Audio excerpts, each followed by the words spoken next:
Assalamu alaikum. I'm Hafsa. In this video, I will tell you about how can you install a VirtualBox on your PC to enable virtualization and to run more than one operating systems on your PC. So follow me and let's get started.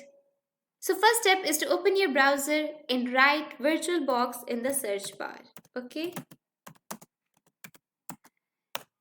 And hit the button and you will see a search related to VirtualBox. This VirtualBox is particularly used to enable virtualization on your PC. So simply click on this website URL, which is virtualbox.org, and you will see an interface like this. Okay, so you have to click on download VirtualBox 7.0, and now you have to click on Windows host because you are using this VirtualBox on an operating system which is Windows.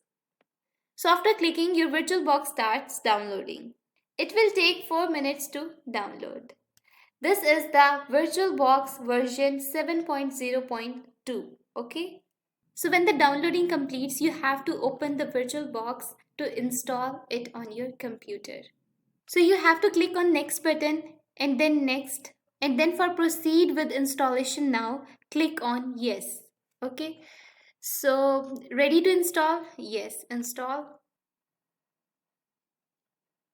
So now click on the finish and your VirtualBox is installed on your PC. So this is your virtual machine and you can install any operating systems according to your desire. I hope this video helps you a lot, so stay connected by hit the subscribe button. Thanks for watching.